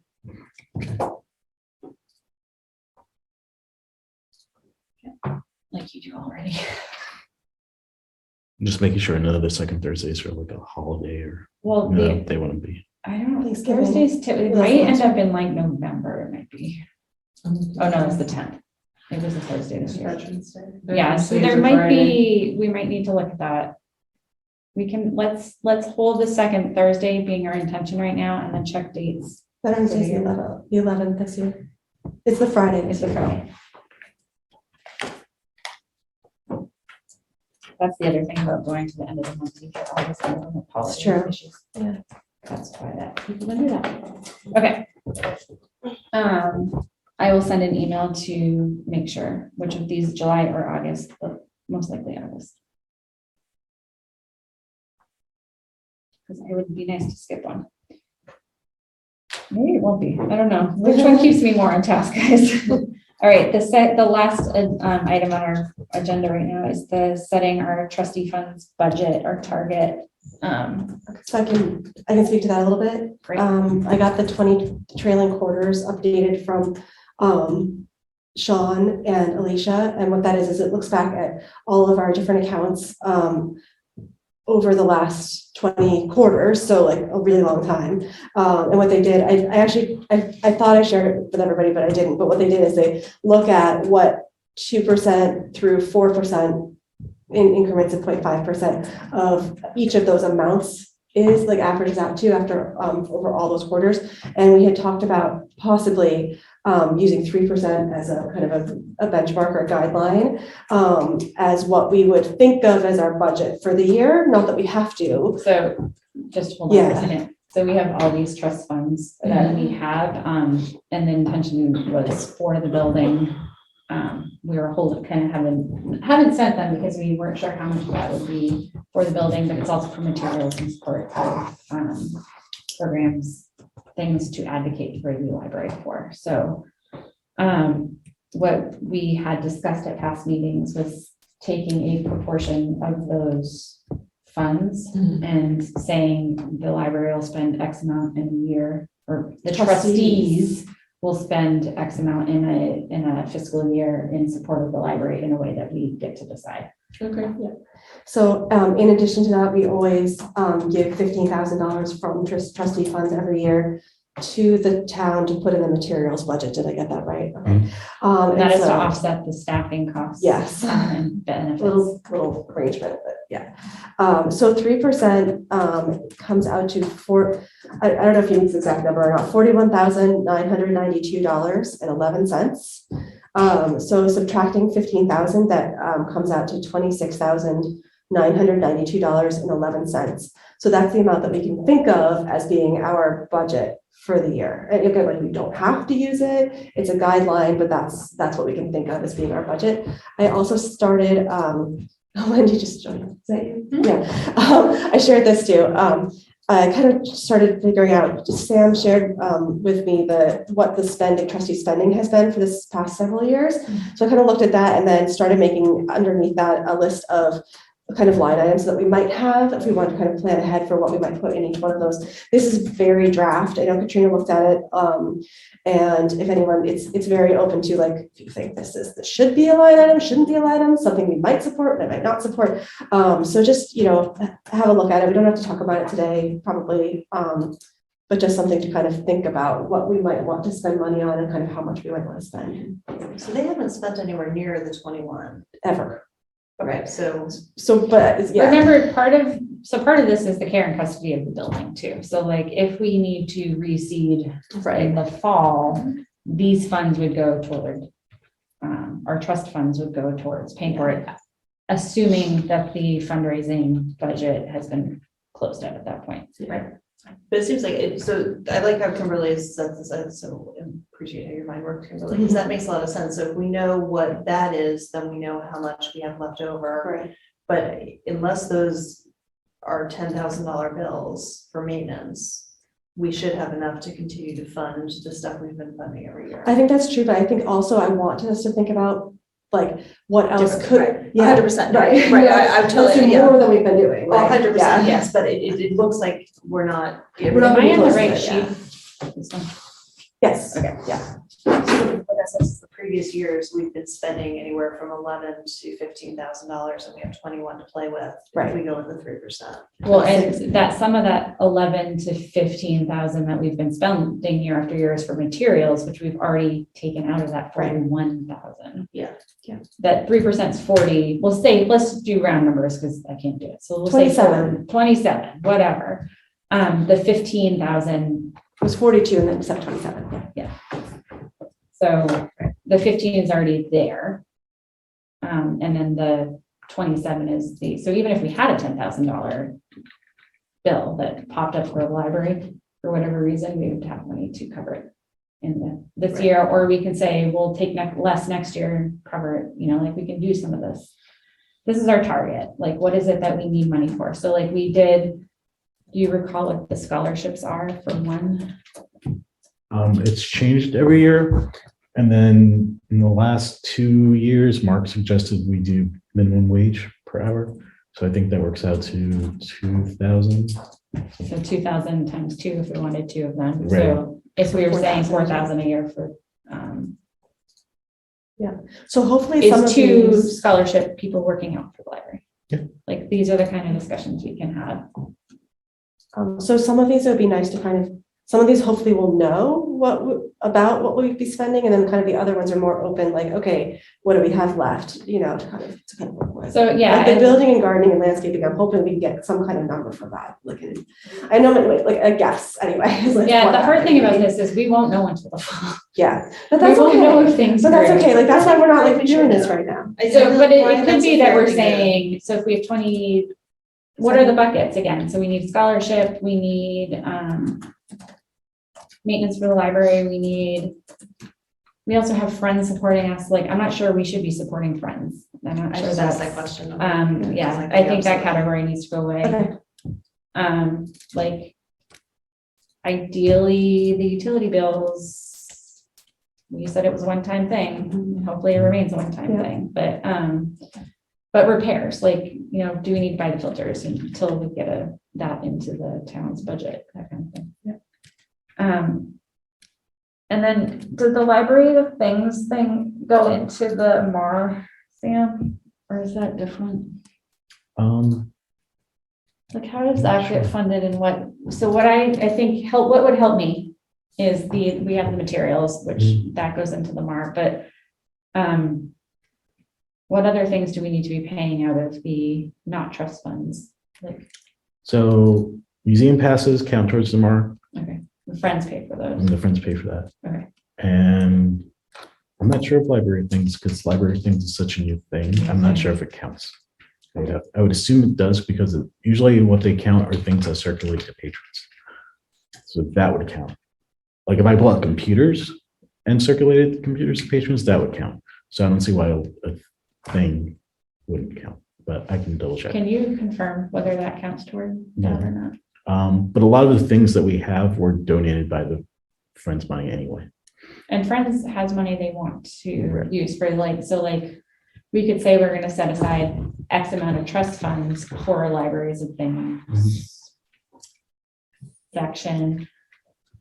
Maybe, but is our trust funds better used to say, we're going to set aside X amount for collaborations, and that might look Yeah. at, so part of our collaboration with conservation is buying the lead wrench for library things, like that kind of. I don't think we or- need to necessarily rule anything out, Right, right? Like, there's a possibility, like, for example, for library things, like, suppose, Heidi McGregor came up with a really great idea, she wanted to make 8, but, I backpacks or have something, a right? list of like 20 things. Yeah, in the school, yeah. Which were fun ideas. Yeah. I don't see them all working. for Right, the right, library. right. I'm just like saying that there's But- things that we might, like, it doesn't, I don't think we need to, like, I think there's a good idea to take some things out, like supporting the Friends, right? But we don't have to fund it necessarily, or we can fund it minimally, but like proportionally. I like, mean, I do don't it even think more we or need to take the less. money out until we're ready to take it out. Oh, no. Like, we can leave it in there. Yeah. But I do think if we could take a rough.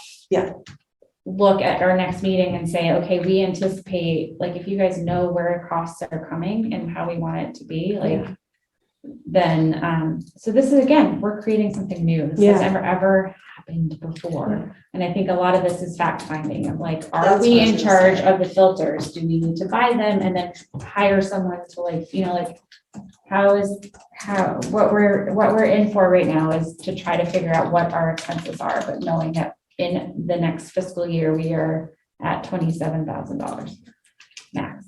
And I don't know if it goes on this sheet, Kimberly, because I don't want to mess with your work, but. No, this is collaborative. But what would be really helpful is just to have like another column of where else this funding can come from. Sure. I think Like, that'd be do really the fun. scholarships also come, can we ask the Friends for that or not? Can we ask, what else is the Friends invested in coming from or supporting so that we know, and then Right. the Like only friends other. of supporting library things. Right, That would and be a then- good place to. Exactly, and then the other column, if we wanted to go as far, again, I don't know that belongs here, is where are the priorities from the staff as well? Mhm. Like what else do they really, is the programs more important to them versus, or not only staff, like staff trustee, like where are the priorities? Like, I know that this team has really talked a lot about collaborative programs, so for me, like, I'm really interested in throwing some money there. to Sure. Be a good neighbor, because, PR, et cetera, et cetera, et cetera. But if the programs are really the priority of, the team here, then I also want the data behind it, like, are we, we're doing tie-dye bags, which my daughter will do every single time it's offered. How many kids are going through that? Is it cost effective? What, those sort of things. I and do look at like the data. staff development line, and I know that fits into something you wanted to do with trainings and things like that. So Yeah. if you have proposals for that, I feel like trust funds are like a really great use of this. Yeah, that's actually coming up right now, Jeff. So we have a spending freeze in town, and I haven't been to any conferences or anything, but Jeff has been going, and he's been asking me if he can be reimbursed. And so I've had to turn him down for some things because I don't technically have a budget for that. Right. So, So what I'd like to, instead of reimbursement things, I'd love to see it proactively, like somebody wants to do this training and this is what what you have to justify is what it gets the library. Mhm. Like ahead of time. What I don't want to do is like, I went to this thing, can I get it back? Like, and we don't see how it fits into the big picture supporting the library Bonus schools. points, if it goes Yeah. back to collaboration, bonus points if it. And you should, like, you probably have a sense of like what things are out there. Like, is there a conference? Is there a webinar? Is this like the things that you might be asked to pay for this year and say, okay, it's $2,000, right? And then we put that in here and say, okay, $2,000. yeah, so the town would pay for a lot of things in the past, They but then with COVID, nobody's going anywhere. So that hasn't really happened, and there's been spending freezes. So, yeah, we should definitely look at, I mean, it's awesome. It's part of the town's right. stuff too, like. Yeah. And that's the same thing with the air filters. The filters and all that sort of maintenance stuff has always been covered by the town. I know. I So think we we're have in to- this funny gray area Yeah, we right have to now. talk with the town about what they're going to take to cover. Which is why I really want Brian to come here soon. Right. So that we can have this discussion of what those items are. Right. And what it is that we need to then present to, I don't know, is it Ed? Is it finance? He's on a chain wanting to meet, so I'll just respond to him later tonight and just say, we can expedite something. This time. Also, can we talk to Brian about what we can do about the stairs? Can we like cover them with something, or that's like the number one thing I get from people is why are the Stairs stairs? are- Yeah. 'cause Why are the they're stairs raw like that? concrete. Yeah. I never noticed. They do not. They're not the best part of the building, for sure. So yeah, that's a great question for him, and that might be something we invest in through trust funds to improve in the future. But again, we need to know. So we need Brian. So we can start filling in some of Can these you blanks. add that to the list? Somebody, whoever's keeping the running list of questions for Brian, stairs. Okay. So yeah, so part of this is planning ahead, which is always not necessarily anyone's, including my own, like forethought. So I think it's just, I mean, it's, I think that you've said it a couple times, but I think that these things, stairs. We are in that really unusual thing where these things should be paid for by the town, and the town didn't sign on for these utility bills, and the town didn't sign on for some of this stuff yet, you know what I mean? And it's until it all gets evened out, I think we are potentially on the hook for some of these things. And so I don't know that we can spend money until we know what we are formally on the hook for, and that's what, November, when everything is formalized. yeah, but as part of the budget process, given that, in my opinion, buildings have always been under the custody of the Yeah. town, they're paid for and maintained, it feels like in my opinion, that should continue. I mean, I the, agree. the It's new a- fire station, new police station must need air filters. I mean, Right. right? Yep.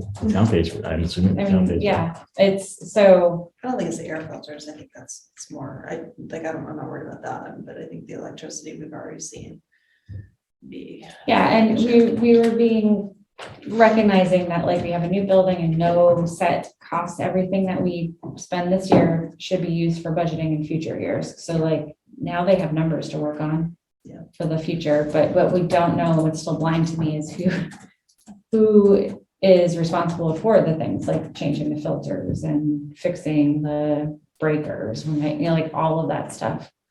So right now, since the building's under warranty, it's the warranties, but then it'll be George. Soon it will be George. And so Yeah. when does the warranty run out?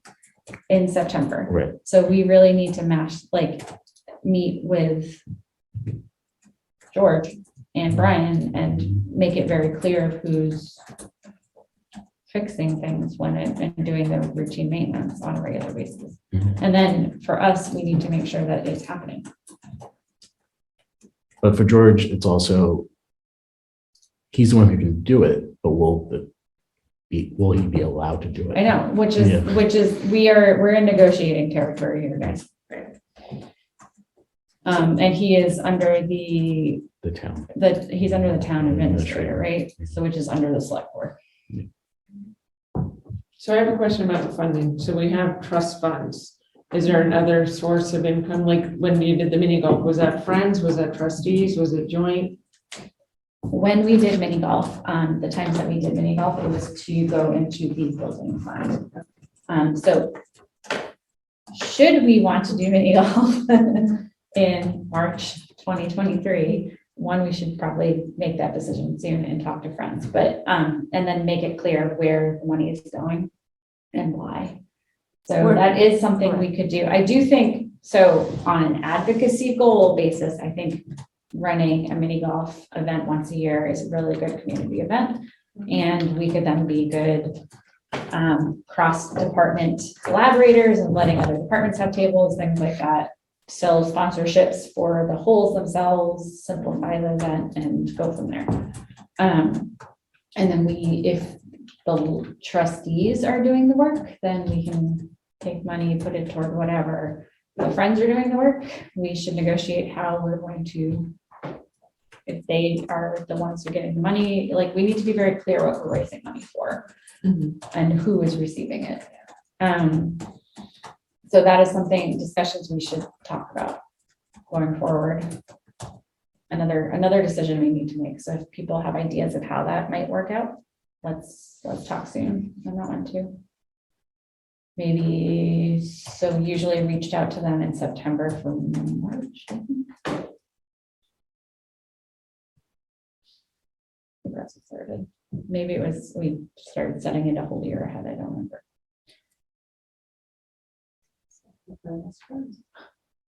So happy to go to a friends meeting, Mara, and talk if you want to. But is there is that a thing we want to do as part of our trust funds to care for the building? Like, do we want ownership of it? Because if we want ownership of it, then the trustee should be doing most of the work. I'm fine with the town doing it if that's part of, I mean, Mini golf. oh, mini golf, I thought you meant like. Town's not doing mini golf. Yeah. We might need buffers on the glass walls if there's holes right here. I think mini golf should happen. I think I need to take a step back and get a better understanding of what money we have, what's restricted, what isn't, because I'm just really not clear. Okay, on so that. I let's, feel like there's a lot of money moving in and out of different accounts that I'm not clear what's. so there's the state aid, there's the town money. Right, there's and the friends money, and I there's ours. appreciate that Kimberly's owning that, and I'm trying, but I don't feel like I'm educated enough to say one way or the other, what's restricted, what's here, what's coming in. And some of these are murky because we haven't set them yet, like when Right. we've talked about the maintenance of the building. Right. Okay. Kimberly, I'm happy to figure out who we should be talking to about that. Okay. We can. I think that's a great start. I mean, I think that I think it's all in progress anyway. So, I mean, we're gonna talk to Brian. Sam's already talking to staff and is pulling data around programs and what they're costing in attendance. So we're gonna have that when we reconvene anyway for some of these things. Yeah. The collaborations are already starting to be underway, and we'll have some database around some of those pieces and an idea of which ones moving forward, what they might cost, what we might want to target.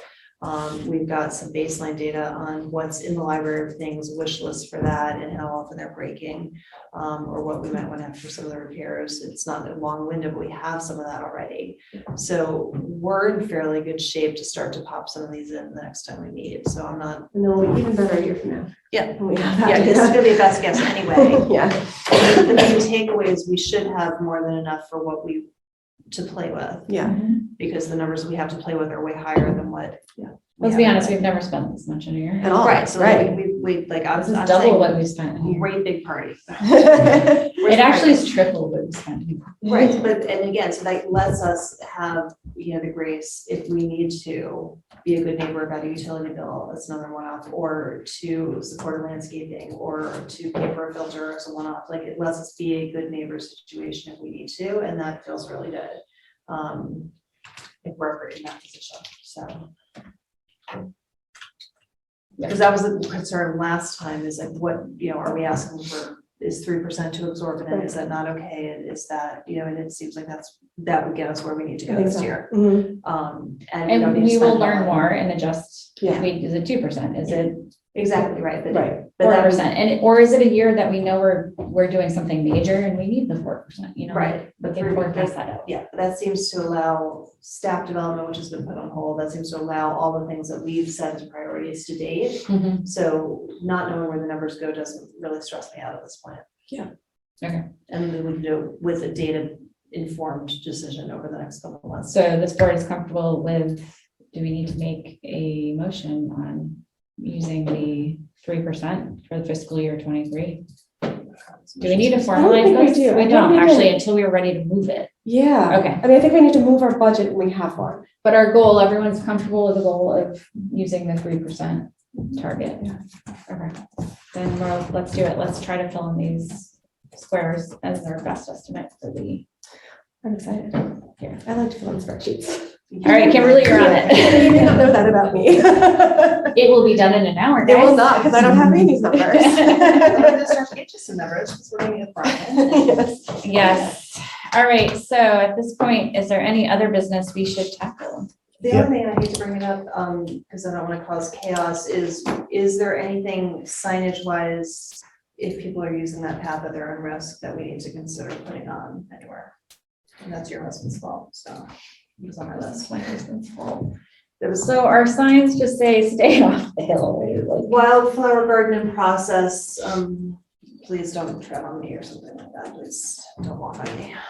Sam, to your knowledge, and people walk up these hills all the time at Right. their own risk. What is the town's policy for liability if people get hurt on our property? Now that we've created a path, I think is the key piece that I don't know.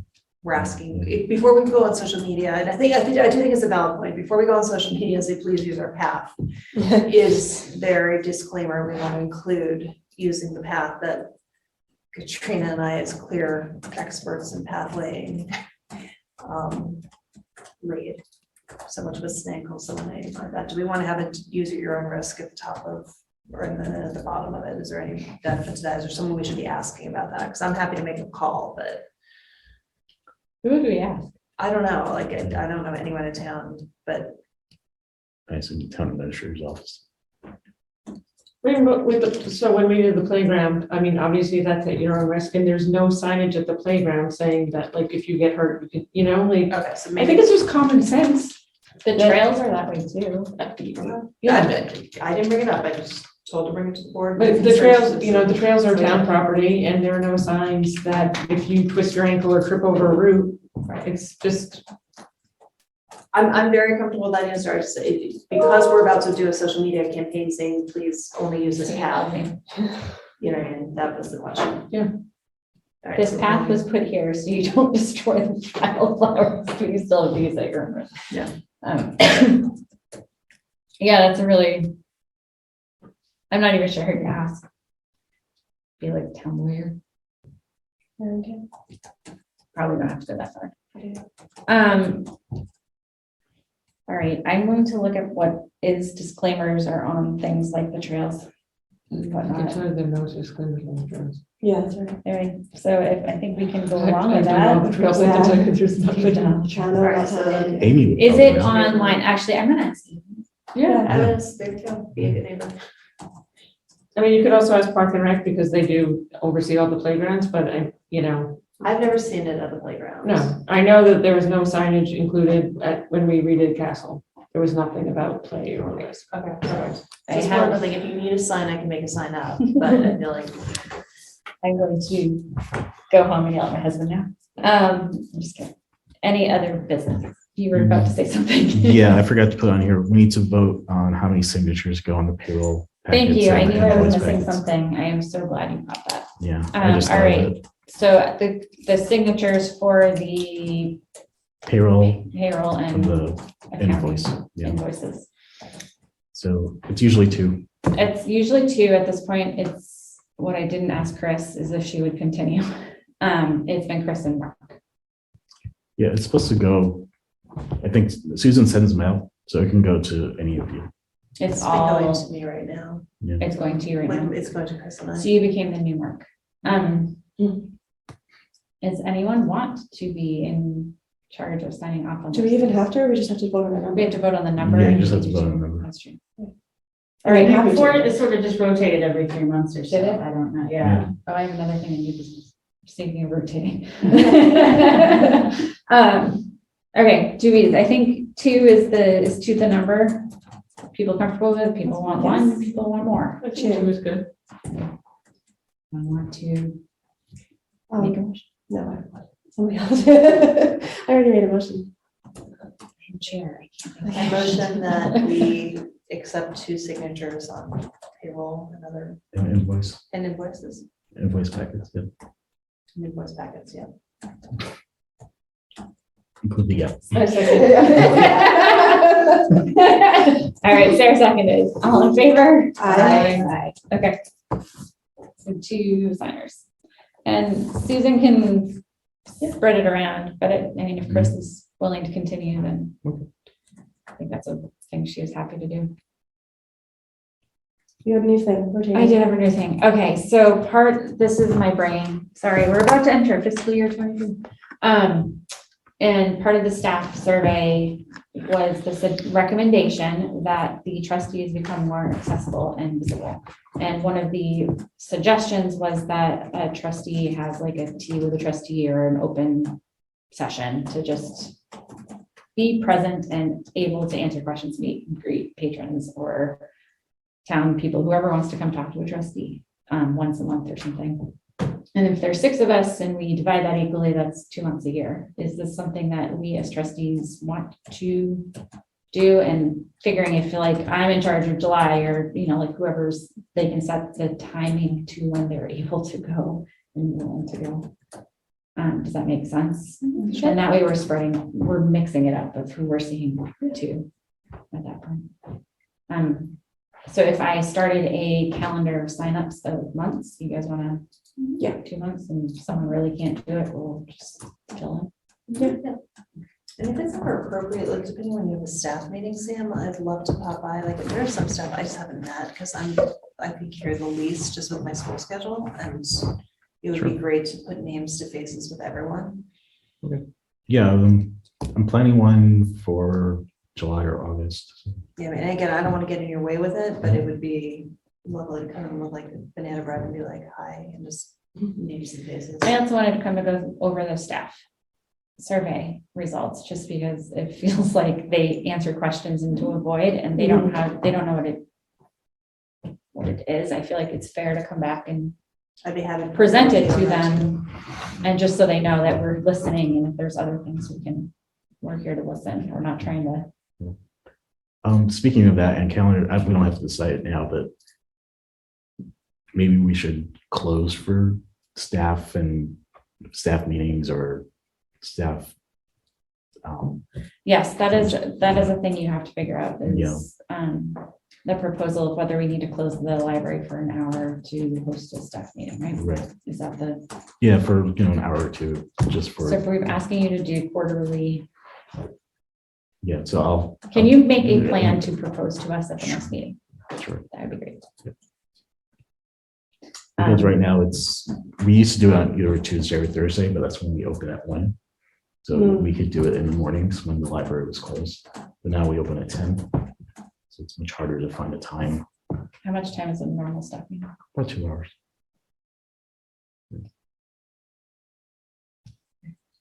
I'll come up with some dates, and that'll help me set certain dates that we aren't having staff meetings, because I know we're gonna.